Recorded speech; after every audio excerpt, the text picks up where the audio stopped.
والدین کے حق مرنے کے بعد بھی ختم نہیں ہوتے۔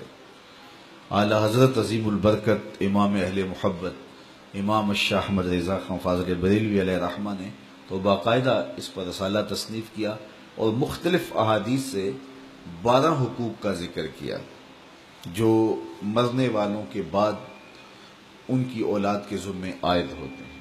ایک حدیث میں 4 حقوق کا ذکر ہے، ان میں سے سب سے پہلا حق یہی ہے الصلاۃ علیہما، ان پر جنازہ پڑھنا، تجہیز و تکفین تدفین یہ سب جس کے زمرے میں آتی ہے، تو یہ پہلا حق ہے۔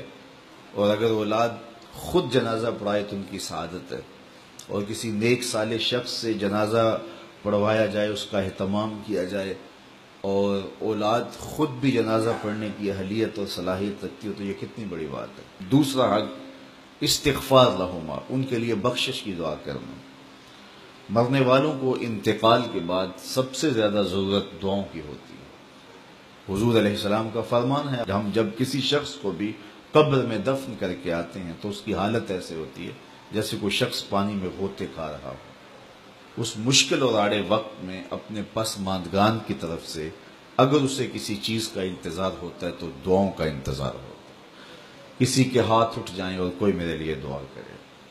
ابھی سے سوچ لو انجام اپنی طوطا چشمی کا، قبر میں تم کو بھی ضرورت ہوگی دعاؤں کی۔ اور میں کہتا ہوں کہ اگر اولاد صالحہ ہے، اولاد نیک ہے، تو دعاؤں کا تسلسل بھی جاری رہے گا، اور خود اولاد کا وجود صدقہ جاریہ ہے۔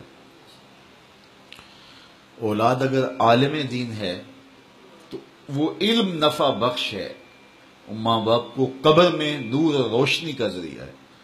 امام نبہانی علیہ رحمہ جواہر البحار جن ایام کے اندر لکھی ہے تو اس دوران ان کی اہلیہ محترمہ نے ان کو گھریلو امور سے جو ہے وہ اس انداز سے محفوظ رکھا اور اس انداز سے ان کا خیال کیا کہ کوئی بھی گھر کا معاملہ ہوتا تو ان تک نہ پہنچنے دیتی کہ میرا شوہر رسول کریم صلی اللہ علیہ وآلہ وسلم کے فضائل لکھ رہا ہے اور حضور کی عظمتوں پر جو ہے وہ کام کر رہا ہے، اور میں ان کو گھریلو الجھنوں کا شکار کر دوں، یہ نہیں کروں گی۔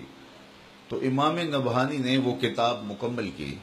اس دوران ان کی اہلیہ نے چونکہ اپنے شوہر کو گھریلو الجھنوں میں مبتلا نہیں ہونے دیا کہ یہ حضور کے دین کا کام کر رہے، تو اس سلے کے اندر امام نبہانی کی زوجہ محترمہ کو 4 مرتبہ حضور کا دیدار نصیب ہوا کہ تو نے میرے خادم دین کے لیے آسانیاں پیدا کی ہیں۔ تیسرا حق ماں باپ کا ان کے انتقال کے بعد جو اولاد کے ذمہ ہے وہ ہے ان کے وعدوں کو پورا کرنا۔ اللہ سے وعدہ ہے، کوئی منت مانی ہے ادا نہیں کر سکے، اس کو پورا کیا جائے۔ مخلوق سے کوئی وعدہ تھا، اس وعدے کو پورا جائے۔ کسی کا قرض دینا تھا، اس کو ادا کیا جائے۔ وعدوں کی جو بھی صورتیں ہیں، بلکہ علماء نے لکھا وعدوں کے زمرے میں ان کے معمولات خیر بھی آتے ہیں، یعنی رشتہ داروں میں سے جن غرباء کو، عزیزوں، ہمسایوں، محلے داروں میں سے جن کے ساتھ وہ تعاون کرتے تھے، خاندان کے جن کمزور افراد کے ساتھ وہ تعاون کرتے تھے، تو یہ ان کے حقوق میں سے ہے کہ اولاد بعد میں اس تسلسل کو جاری رکھنے کی کوشش کریں۔ اور چوتھا حق یہ ہے کہ بر الاصدقاء، باپ ہے تو اس کے دوستوں کے ساتھ، ماں ہے تو اس کی سہیلیوں کے ساتھ حسن سلوک کیا جائے۔ چچا باپ کی جگہ پہ ہے، خالہ ماں کی جگہ پہ، تو ان کے انتقال کے بعد وہ رشتہ دار جب گھر آئیں تو ان کو اسی طرح پیار، اسی طرح محبت، اس طرح عزت اور آبرو ملے، اور جس طرح وہ ان کے ساتھ ملتے تھے اور ان کی محبت تھی، ان کا تعلق خاطر تھا، تو اولاد اس کو، رشتے کو نبھائے اور اس کو برقرار رکھے، اور اس سے ان کی قبر میں روح خوش ہوتی ہے۔ تو یہ 4 حق ایسے ہیں جو مرنے کے بعد بھی اولاد کے ذمے لازم ہوتے ہیں کہ وہ اپنے ماں باپ کو مغفرت کی دعاؤں میں یاد رکھے اور ان کے لیے اللہ کے حضور التجائیں کرتے رہے۔